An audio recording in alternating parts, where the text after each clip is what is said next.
할렐루야, 아멘. 하나님의 은혜를 많이 받으시고 또 받으신 만큼 누리면서 사시기를 바랍니다. 아멘. 받는 것도 중요하지만 누리는 게 더 중요한 것 같습니다. 받고도 누리지 못하면 참 억울하지 않습니까? 받아서 충분히 누리고 살아갔으면 참 좋겠습니다. 제가 한 3주 전에 1부와 2부 때 설교를 했었습니다. 그때 다음 세대를 준비하는 그러한 메시지를 전하면서 청년연합 수련회에 대한 이야기를 잠깐 드렸고 어려운 사정을 부탁드렸습니다. 그랬더니 지난 2, 3주간에 우리 성도님들께서 기도로 물질로 많이 후원해 주셔서 모든 것을 다 페이오프를 하게 되었습니다. 네, 너무나 감사드리고요. 이 자리를 빌어서 또 하나님께 영광을 올려드리고 빚지는 일 없이 잘 계획해서 사역하도록 하도록 하겠습니다. 그리고 광고에 빼먹었는데요, 저희 청년들이 지난주 토요일부터 70일 동안 2달 반 조금 못 되는 기간 동안 작년에 이어서 전도축제를 시작했습니다. 전도축제는 잃어버린 한 영혼을 주님께 돌려드리기 위한 그런 전도의 행사인데, 행사의 일환으로 숨은 청년 찾기를 하고 있습니다. 작년에 이 자리에 계셨던 분들은 기억하실 텐데요, 우리 성도님들 자녀 가운데 청년인데 아직 미혼인데 낙심하여서 교회를 안 나오고 있거나 주님에게서 멀어져 있거나 1년 이상 6개월 이상 교회를 안 나오고 있거나 믿음의 회복이 필요한 자녀가 있으면 그 모든 청년이 숨은 청년입니다.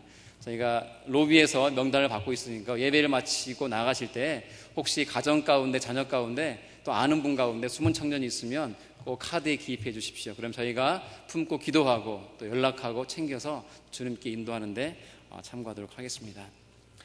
오늘 말씀은 요한계시록 7장입니다. 7장 전체를 본문으로 삼으려고 했는데 말씀을 좀 줄여서 9절부터 읽었습니다. 요한계시록 7장 4절 말씀이 이렇게 기록되어 있습니다. 내가 인맞은 자의 수를 들으니 이스라엘 자손의 각 지파 중에서 인맞은 자들이 14만 4천이니, 하나님의 살아있는 도장을 받은 천사가 땅에 내려옵니다. 하나님의 그 살아있는 도장을 들고 있는 천사가 그 땅을 다니면서 사람들의 이마에 도장을 찍습니다. 하나님의 명령이죠. 명령을 다 수행합니다. 그리고 이마에 인맞은 사람들의 숫자를 세어봅니다. 그 수가 14만 4천 명이었다고 합니다. 5절부터 8절까지 보면 어떻게 해서 14만 4천 명이 되었느냐 하는 설명이 나오는데, 다름 아니라 이스라엘의 12지파가 그 대상이고 12지파가 각 지파별로 12,000명씩 인을 맞아서 도합 14만 4천 명이 되었다라고 하는 것입니다. 근데 여기서 흥미로운 사실이 하나 있습니다.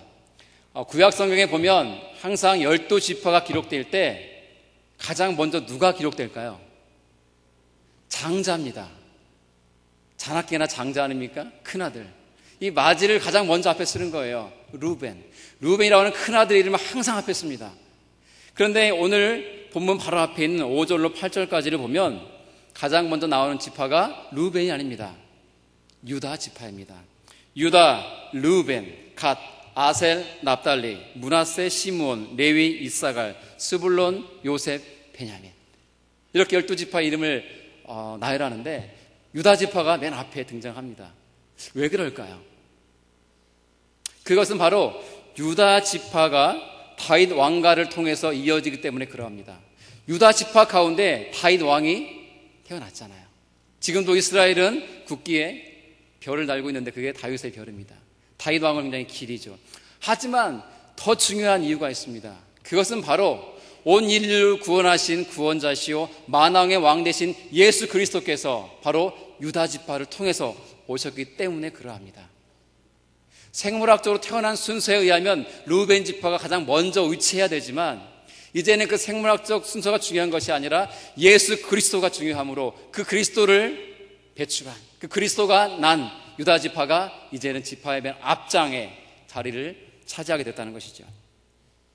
이렇게 12지파가 각각 12,000명씩 인을 받고 도합 14만 4천 명이 하나님의 살아있는 도장을 받습니다.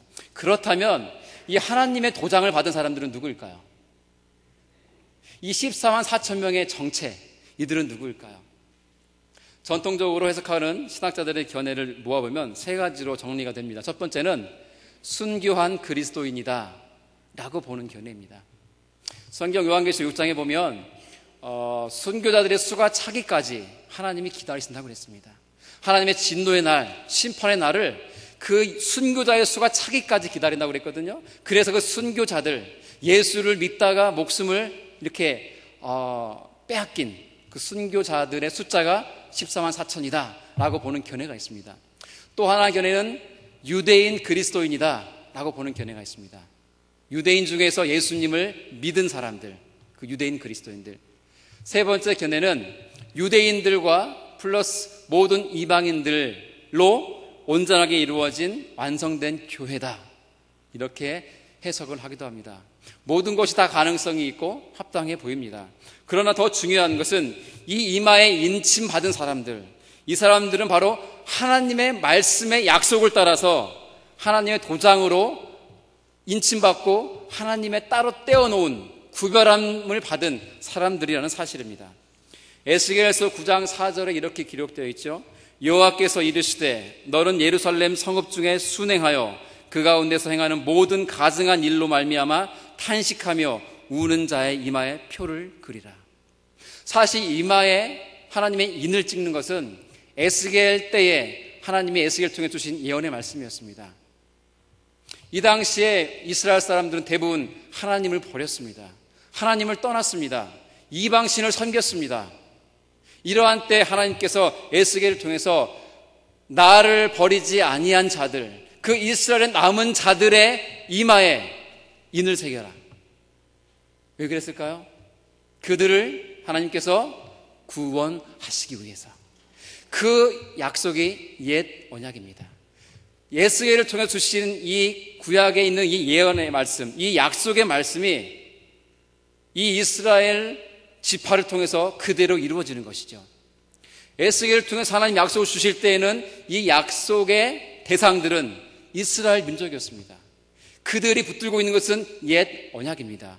따라서 이 옛 언약인 에스겔을 통해서 주신 하나님의 인침받은 자만이 구원을 얻으리라 라고 하는 이 약속의 말씀 그대로 하나님을 믿고 그 믿음을 지켜온 사람들, 어떠한 핍박과 고난 속에서도 역경 속에서도 승리한 사람들, 그 사람들이 바로 우리 본문 앞서 있는 14만 4천 명의 무리라고 하는 것입니다.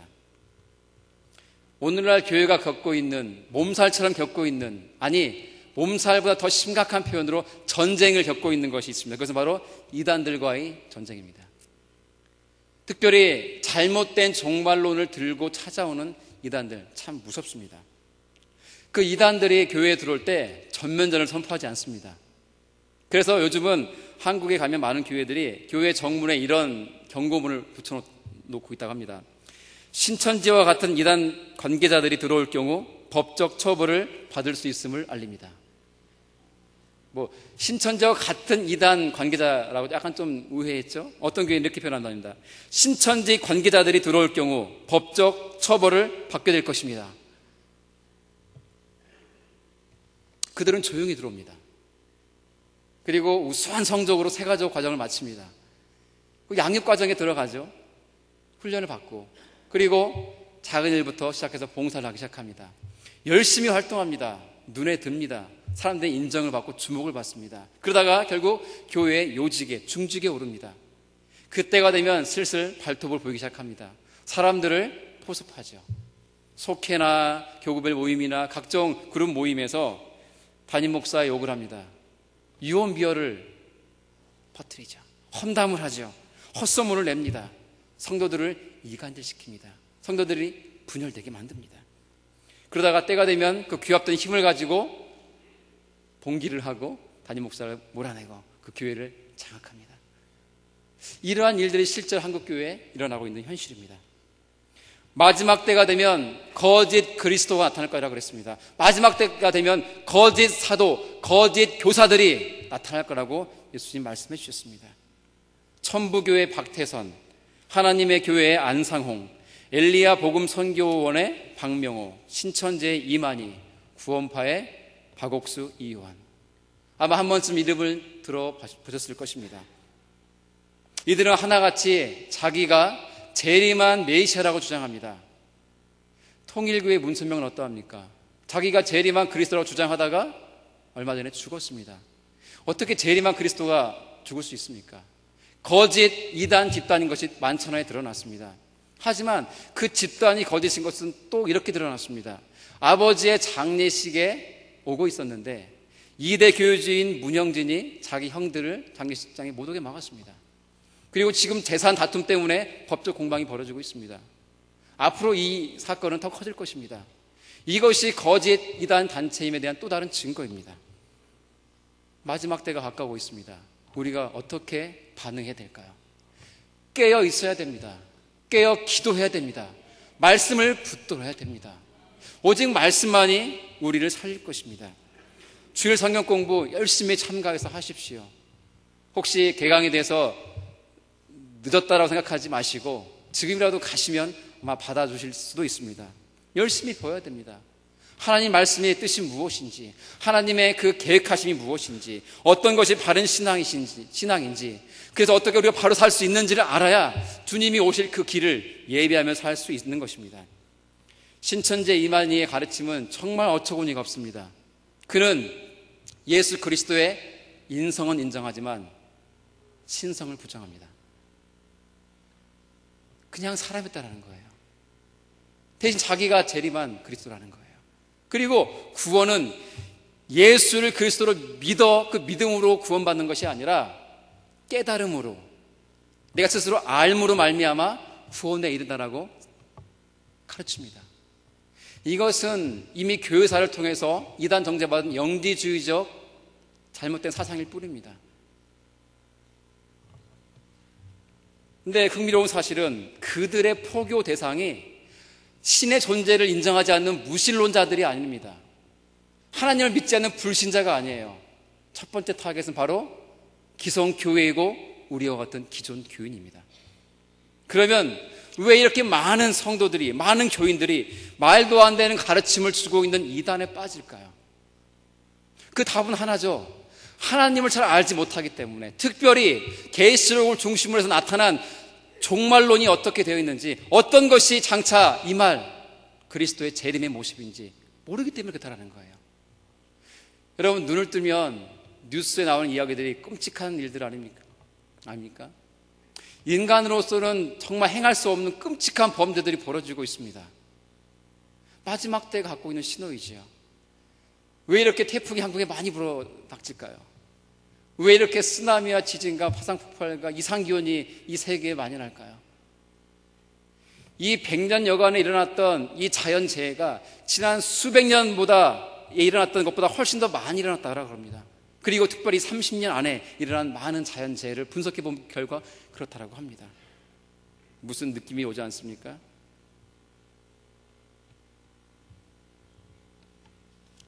잘못된 가르침 경계해야 됩니다. 그럼 잘못된 가르침이 아닌 바른 가르침은 무엇입니까? 특별히 구원에 관해서 우리가 붙들어야 될 것이 무엇입니까? 혹시 여러분 구원받은 년, 월, 일, 시간을 혹시 아십니까? 제가 여러분들에게 혹시 몇 년, 몇 월, 며칠, 몇 시에 구원받았습니까? 라고 묻는다면 뭐라고 대답하시겠습니까? 답할 수 있는 분이 있을지도 모르겠습니다.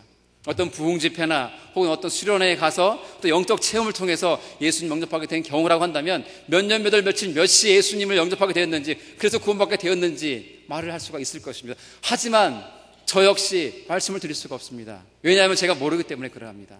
하지만 제가 분명히 붙들고 있는 것은 제가 구원받았다는 사실입니다. 여러분, 우리의 구원의 근거가 어디 있습니까? 어떤 설교를 한 편 잘 듣고 마음의 감동을 받아서 내가 구원받은 것입니까? 내 마음이 뜨거워지니까 이 사인이 구원받은 증거입니까? 아니면 어떠한 종교적인 행위를 통해서 우리가 구원받은 증거를 볼 수 있습니까? 아니면 내 성격과 내 성품이 다른 사람은 좀 더 착하니까, 바르니까, 좀 더 깨끗하니까, 좀 더 정직하니까 내가 구원받은 자입니까? 결코 이런 것들은 구원받은 증거가 될 수 없고 구원의 확신을 줄 수가 없습니다. 구원의 확신은 오직 하나님의 약속의 말씀에 근거합니다. 주 예수를 믿으라, 그리하면 너와 내 집이 구원을 얻으리라. 그건 하나님의 약속이에요. 하나님의 새로운 언약이에요. 옛 언약을 통해서 이스라엘 민족이, 그 남은 자들이, 믿음을 지킨 자들이 구원을 받았다고 한다면, 그들의 수가 14만 4천으로 대표되는 것이라고 한다면, 이제 그 뒤에 따라오는 각 나라와 각 족속과 각 백성과 각 언어에서 아무라도 셀 수 없이 수많은 무리가 모여있는 그 무리들은 누구일까요?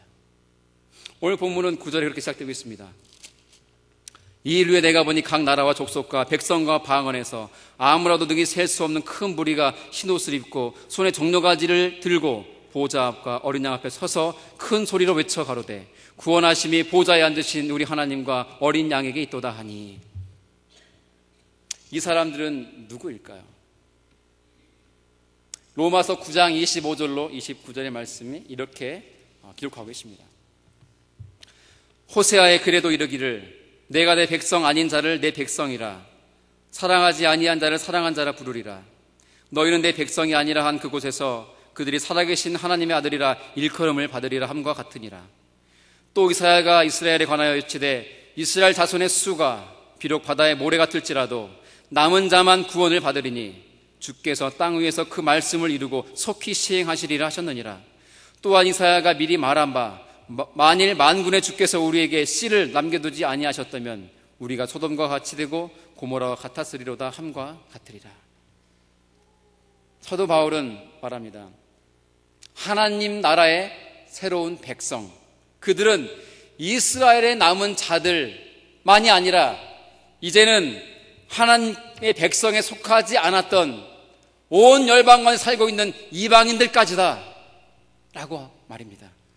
갈라디아서 3장 28, 29절 이렇게 말씀합니다. 너희는 유대인이나 헬라인이나 종이나 자유자이나 남자나 여자나 다 그리스도 예수 안에서 하나이니라. 너희가 그리스도의 것이면 곧 아브라함의 자손이요 약속대로 유업을 이을 자니라. 전에는 유대인에게만 구원이 임했지만 이제는 예수 그리스도로 말미암아 모든 사람에게 구원이 임하였습니다. 따라서 유대인이나 헬라인이나 종이나 자유인이나 남자나 여자나 할 것 없이 모두 예수를 그리스도로 믿고 영접하기만 하면 구원을 받게 되고 하나님 나라의 백성이 된다는 것입니다. 그래야 우리가 아브라함의 자손이 되고 약속대로 유업을 이을 자가 된다는 사실입니다. 우리의 색깔이 다르죠. 피부가, 인종도 다릅니다. 생김이 다르고 문화가 다르고 언어 또한 다릅니다. 하지만 그 어떤 종족에 속한다 할지라도, 그 어떤 나라에 사는 사람이라 할지라도, 어떠한 이상한 문화를 가지고 산다 할지라도, 알아들을 수 없는 이상한 언어를 쓰며 산다 할지라도 그들이 예수를 믿기만 하면 구원을 받는다는 것입니다. 그들이 다 모였습니다. 어디에 모였죠? 보좌에 앉으신 하나님과 어린 양이신 예수 그리스도 앞에 모였습니다. 그들이 찬양합니다. 구원하심이 보좌에 앉으신 우리 하나님과 어린 양에게 있도다. 우리 구원의 근거가 다른 곳에 있는 것이 아니라 바로 하나님과 어린 양이신 예수 그리스도로 말미암았다라는 것이죠. 그 구원의 근거 되시는 하나님과 어린 양이신 예수님을 찬양하고 경배하고 예배하는 것입니다. 그 모습 가운데 천사들이 화답합니다. 11절 12절 모든 천사가 보좌와 장로들과 내 생물들의 주위에 섰다가 보좌 앞에 엎드려 얼굴을 대고 하나님께 경배하여 가로되 아멘. 찬송과 영광과 지혜와 감사와 존귀와 능력과 힘이 우리 하나님께 세세토록 있을지로다. 아멘 하더라. 아멘. 정말 아름다운 예배의 모습 아닙니까? 약 10년쯤 전인 것 같습니다. 제가 새해가 되었을 때 제가 세종문화회관에서 제 아내와 함께 교회 교인분이 주신 티켓으로 뮤지컬을 보러 간 적이 있습니다. 생전 처음 뮤지컬을 보러 간 날이 그날이었는데요. 이 뮤지컬을 보는데 중간에 한 노래가 이렇게 들려졌습니다. 그 단원들이 다 나와서 같이 이렇게 부르는 노래였어요. 그 노래는 이 노래였습니다. 예수 사랑하심은 거룩하신 말일세. 우리들은 약하나 예수 권세 많도다. 날 사랑하심, 날 사랑하심, 날 사랑하심 성경에 써있네. 그 뮤지컬은 일제시대를 배경으로 만들어진 거였습니다. 그리고 우리의 믿음의 선배들이 그 일제강점기 동안 받았던 핍박과 억압과 고난과 매맞음과 갇힘과 순교함과 그 상황을 뮤지컬로 만든 그런 뮤지컬이었습니다. 그 뮤지컬 한가운데에 이 찬양이 울려 퍼지는데 저도 모르게 제 눈에서 눈물이 주르르 흘러내렸습니다. 그렇지, 하나님 나를 사랑하시지. 나를 사랑하셔서 죄 가운데 빠져 사망 권세로 치닫지 않게 하시고 나를 구원하시고자 그 아들 예수 그리스도를 나를 위해서 이 땅에 보내주셨지. 그 예수께서 내 죄를 짊어지시고 대신 십자가에 죽어주셨지. 그분의 죽으심으로 내가 나음을 입었지. 내가 구원을 입었지. 그 구원의 감격과 은혜를 그때 그 뮤지컬 자리에서 다시 회복하게 되었습니다. 전 너무나 온몸에 전율이 흐르고 눈물이 나고 황홀하고 감격스러웠습니다. 그것도 하나님을 향한 찬양이 교회가 아닌 일반 공연장에서 울려 퍼지는 그 모습이 더 저를 감동케 만들었습니다. 여러분 상상이 가십니까? 이 세상의 모든 나라와 모든 종족과 모든 백성과 모든 언어에서 아무라도 셀 수 없는 수많은 큰 무리가 보좌에 계신 하나님 앞에 모입니다. 어린 양이신 예수 그리스도 앞에 모입니다.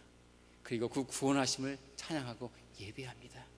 여러분 장차 새하늘과 새 땅에서 이루어질 천상의 예배의 모습입니다. 그 자리에 들어갈 준비가 되셨습니까? 13절에 장로가 사도 요한에게 이렇게 묻습니다. 장로 중에 하나가 응답하여 내게 이르되 이 흰옷 입은 자들이 누구며 또 어디에서 왔느냐? 14절 내가 가로되 내 주여 당신이 알리이다 하니 그가 나더러 이르되 이는 큰 환난에서 나오는 자들인데 어린 양의 피에 그 옷을 씻어 희게 하였느니라. 이 흰옷 입은 자들의 정체가 드러납니다. 이 흰옷 입은 자들이 누구일까? 이 장로 중에 한 장로가 묻죠. 사도 요한에게 야, 이 흰옷 입은 이 큰 무리는 도대체 누구냐? 어디서 왔느냐? 사도 요한은 몰랐습니다. 모르겠는데요? 라고 답하지 않고 예, 주여 주께서 아시나이다. 겸손하게 표현을 합니다. 그때 장로가 이렇게 14절에 이야기합니다. 큰 환난에서 나오는 자들이다. 그런데 그들은 어린 양의 피에 그 옷을 씻어 희귀한 자들이다. 큰 환난에서 나왔답니다. 요한계시록에 보면 예수님의 재림 있기 전에 7년 동안 대환란이 있을 거라고 그랬습니다. 그 7년간의 대환란은 예수님을 믿는 그리스도인들이나 믿지 않는 비그리스도인들이나 모두에게 임하는 대환란입니다. 우리도 역시 당해야 되는, 겪어야 되는 큰 환란입니다. 그 환란을 겪되 그 결란을 뚫고 이기고 나온 승리자들입니다. 그래서 그 옷이 상하고 찢겼지 않았겠습니까? 그것이 예수 그리스도의 피로 말미암아 깨끗이 씻김 받아서 희게 된 자들이라는 거예요. 승리한 자들이죠. 믿음을 지킨 자들이죠. 구원을 붙들고 있는 그 사람들입니다. 그 사람들이 바로 오늘 본문에 나오는 흰옷 입은 예배자들인 것입니다. 갈수록 이 시대가 복음을 전하기 힘든 시대로 변해가고 있습니다. 이제는 마음 놓고 복음을 전할 수 없는 시대가 되었고 되어가고 있습니다. 세계에서 기독교 박해 탄압 국가로 리스트를 정해봤는데요. 그 중에 50개 나라를 정했는데 그 50개 나라 가운데 상위 랭킹 5위에 등극한 나라가 있습니다. 바로 이란입니다. 이란은 이슬람 국가죠. 그 이슬람을 믿지 않는 자들을 핍박하는 나라입니다. 특별히 기독교인들에 대한 박해가 심합니다. 그들이 복음을 전하거나 그들이 종교적인 활동을 하는 것이 드러나면 상당히 큰 핍박과 모진 고문과 갇힘과 심지어 죽임을 당하기까지 합니다. 이러한 때에 약 3년 전에 유세프 나다칸이라고 하는 한 이란 목사님이 이 이슬람 정부인 이란 정부를 대항해서 반기를 들고 일어섰습니다. 왜냐하면 이 이란의 법에는 어린아이들에게는 반드시 이슬람을 가르치게 법으로 되어 있기 때문에 그러합니다. 이 아이들은 선택할 여지가 없습니다. 예수님을 접해볼 기회가 없는 거죠. 그들은 태어나면서부터 그리고 학교에서부터 가정에서 학교에서 어디서나 이슬람을 배우게 되어 있습니다. 알라를 배우게 되어 있고 이슬람의 교리를 배우게 되어 있습니다. 부당하다. 종교의 자유를 주어라. 하면서 예수 그리스도를 통한 구원의 이 복음의 진리를 전하게 되었고 전면전을 선포하고 일어섰습니다. 동네 사람들이 협박합니다. 다시 이슬람으로 재회심해라. 안 그러면 너 죽을 거다. 모진 협박 속에서도 꿋꿋이 버텨냅니다. 결국 법에 저촉되어서 잡혔습니다. 재판을 받았습니다. 사형 언도를 받았습니다. 이 사실을 알게 된 세계의 교회 성도들이 기도하기 시작했습니다. 그리고 정부 단체와 NGO와 여러 단체를 통해서 이란에 압력을 넣기 시작했습니다.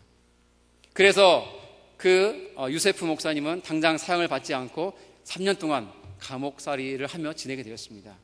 그러다가 지난주 토요일 9월 8일 이른 아침 두 번째 재판이 벌어졌습니다. 그 재판에서 유세프 목사님은 사형이 아니라 3년형에 처해지게 되었습니다. 죄목은 무슬림들에게 그리스도의 복음을 전했다는 하는 그것이었습니다. 그런데 이미 그분은 감옥에서 3년을 살았습니다. 하여 그날 바로 자유의 몸이 되었습니다.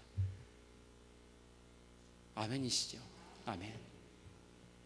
많은 성도들이 사실 알고 기도했습니다. 중보했습니다. 이분은 목숨을 내어 걸고 예수를 증거했고 복음을 전파했습니다. 잘못된 것을 잘못됐다 말했고 바른 신앙의 가르침을 증거하였습니다. 그분은 목숨을 빼앗길 수도 있었겠죠. 이미 사형을 받았고 언도를 받았고 사형 집행이 될 수도 있었을 테니까요. 그분이 사형이 됐다고 하면은 그분이 패배한 걸까요? 결코 그렇지 않습니다. 그분은 그 큰 환난을 온몸으로 견뎌 이겨낸 뚫고 나온 승리자가 분명합니다. 그래서 하나님께서는 그분을 더 쓰기 원하셔서 그분을 그 감옥에서 건져내셨습니다. 앞으로 그분과 같은 크리스찬들을 통해서 이란이 변화될 것입니다. 지금 이란에 굉장히 많은 그리스도인들이 일어서고 있다고 합니다. 저도 선교사님께 들은 이야기고 우리 다 들었지만 꿈을 통해서 환상을 통해서 예수님께서 그 영혼들 구원하시기 위해서 나타나셔서 복음을 증거하시고 내가 살아있음, 내가 참신인 것을 증거하고 계시고 또 보이게 보이지 않게 선교사들이 가서 음으로 양으로 복음을 전하고 있는 그 상황입니다. 사도 바울은 갈라디아서 6장 17절에서 이렇게 말합니다. 이후로는 누구든지 나를 괴롭게 말라. 내가 내 몸에 예수의 흔적을 지었노라. 여러분, 예수의 흔적이 있으십니까? 예수님 때문에 당하는 그 고난의 흔적이 여러분들에게, 저에게 있습니까? 이 시간 묻지 않을 수가 없습니다. 마태복음 24장 3절로 14절, 좀 긴 본문이지만 제가 읽어드리겠습니다. 예수께서 감람산 위에 앉으셨을 때에 제자들이 조용히 와서 이르되 우리에게 이르소서 어느 때에 이런 일이 있겠사오며 또 주의 임하심과 세상 끝에는 무슨 징조가 있사오리이까? 예수께서 대답하여 이르시되 너희가 사람의 미혹을 받지 않도록 주의하라. 많은 사람이 내 이름으로 와서 이르되 나는 그리스도라 하여 많은 사람을 미혹하리라. 난리와 난리 소문을 듣겠으나 너희는 삼가 두려워하지 말라. 이런 일이 있어야 돼 아직 끝은 아니니라. 민족이 민족을, 나라가 나라를 대적하여 일어나겠고 곳곳에 기근과 지진이 있으리니 이 모든 것은 대난의 시작이라. 그때 사람들이 너희를 환난에 넘겨주겠으며 너희를 죽이리니 너희가 내 이름 때문에 모든 민족에게 미움을 받으리라. 그때 많은 사람이 실족하게 되어 서로 잡아주고 서로 미워하겠으며 거짓 선지자가 많이 일어나 많은 사람을 미혹하겠으며 불법이 성함으로 많은 사람의 사랑이 식어지리라. 그러나 끝까지 견디는 자는 구원을 얻으리라. 이 천국 복음이 모든 민족에게 증언되기 위하여 온 세상에 전파되리니 그제야 끝이 오리라. 아멘. 이 흰옷 입은 자들, 하나님 보좌 앞에 나아가서 하나님 예배하는 이 흰옷 입은 예배자들, 마지막으로 이 흰옷 입은 예배자들에게 하나님은 어떤 은혜를 주시는가 말씀을 잠깐 살피고 말씀을 맺고자 합니다. 15절 말씀이 이렇습니다. 그러므로 그들이 하나님의 보좌 앞에 있고 또 그의 성전에서 밤낮 하나님을 섬김에 보좌에 앉으신 이가 그들 위에 장막을 치시리니. 흰옷 입은 예배자에게 주시는 첫 번째 은혜는 보좌에 앉으신 하나님이 그들 위에 장막을 치신다는 것입니다. 장막을 치신다는 게 뭘까요? 이스라엘은 이 의미를 너무나 잘 압니다. 그들은 출애굽한 다음에 가나안 땅에 이르기까지 40년 동안 장막을 치며 살았습니다. 그리고 하나님이 그 장막을 통해서 임재하셨습니다. 그 장막은 하나님의 임재고 하나님의 현현이고 하나님의 동행하심이고 하나님의 함께 거하심입니다. 그러면 이 흰옷 입은 예배자들이 받을 은혜가 무엇입니까? 바로 이들을 위해 보좌에 앉으신 여호와 하나님께서 장막을 치신다. 그거는 잠깐 머물다 가신다는 것이 아니라 내가 너희 앞으로 영원히 함께 살리라, 함께 거하리라, 함께 동거하리라. 그 말씀이죠. 요한복음 말씀의 영화처럼 내가 네 안에, 네가 내 안에 있으면, 바로 그 말씀이지 않습니까? 내 마음 가운데 하나님의 장막이 쳐져야 됩니다. 그 내 마음에 평안이 있습니다. 구원의 기쁨이 있죠. 삶이 변화됩니다. 우리의 가정 가운데 여호와의 장막이 드리워져야 됩니다. 우리 가정이 살아납니다. 우리의 학교가, 우리의 교실과 직장과 비즈니스가, 이 땅이 여호와의 장막이 쳐질 때 비로소 온전한 구원을 맛볼 수가 있는 것입니다. 장막만 드리우면, 장막만 쳐지면 요즘 말로 게임 오버입니다. 아무 더 이상 필요 없습니다. 하나님이 장막으로 거하시기 때문에 혹시 내가 당하는 실패가 아니죠. 승리죠. 이걸 우리 믿어야 됩니다.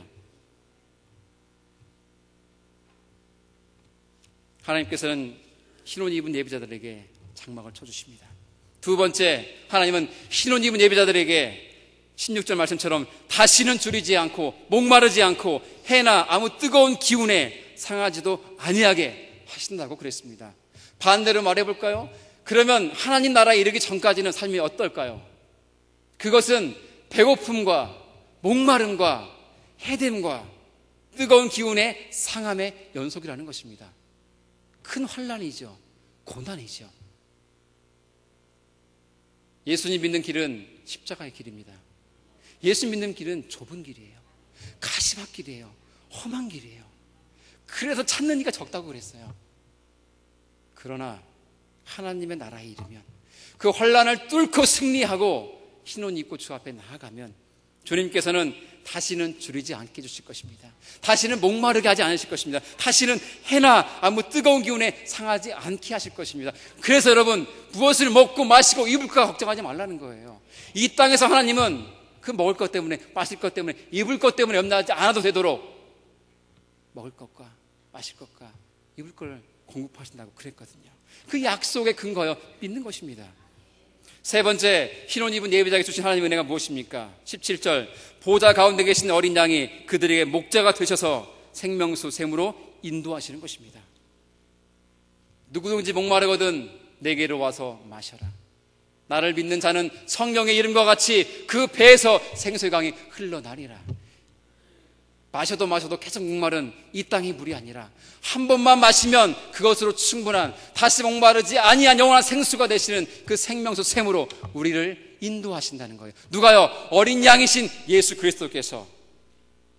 목자가 누구냐가 중요합니다. 사꾼이 목자입니까? 사꾼은 늑대가 오면 달아납니다. 도둑이 목자입니까? 도둑은 잡아먹습니다. 팔아넘깁니다. 내팽개칩니다. 그러나 우리 예수 그리스도, 어린 양이신 예수 그리스도께서 우리의 목자라면 어떻게 하시겠습니까? 그분은 당신의 목숨을 우리를 위해서 주신 만큼 우리를 사랑하시고 끝까지 함께 하시는 분이십니다. 두려워하지 마십시오. 혹시라도 예수님 믿는 그 믿음 때문에, 믿음을 지키는 삶 때문에 당하는 고난이 있습니까? 두려워하지 말고 물러서지 마십시오. 등 돌리지 마십시오. 전진하십시오. 그 어린 양이신 주님께서 여러분들을 보호하시고 우리와 늘 함께 하실 것입니다.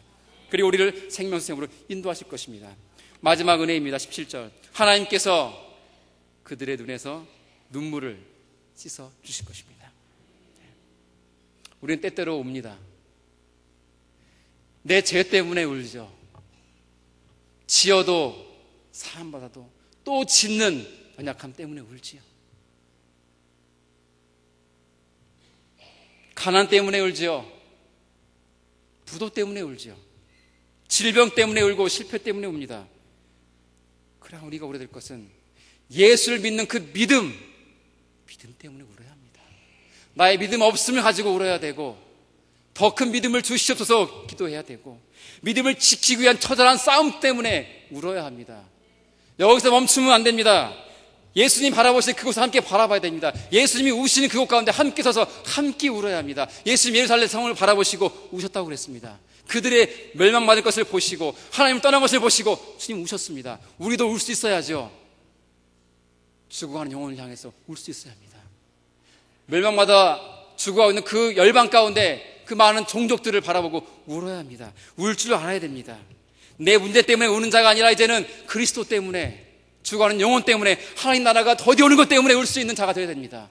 그 눈물을 흘린 자만이 새하늘과 새 땅에서 우리 어린 양이신 그리스도로부터 그 눈물을 닦아주시는 은혜를 입게 될 것입니다.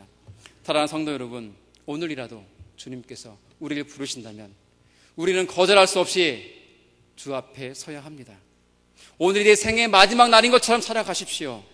그리고 오늘 하루가 하나님 앞에 살아가는 고람대오의 삶처럼 그렇게 살아가십시오. 더불어 장차 예수님께서 오실 재림의 때를 준비하고 예배하며 사십시오. 우리 주님 분명히 오실 것입니다. 구름 타고 천사 천군을 대동해서 영광 중에 임하실 것입니다. 그때에 예배자로 설 수 있기를 바랍니다.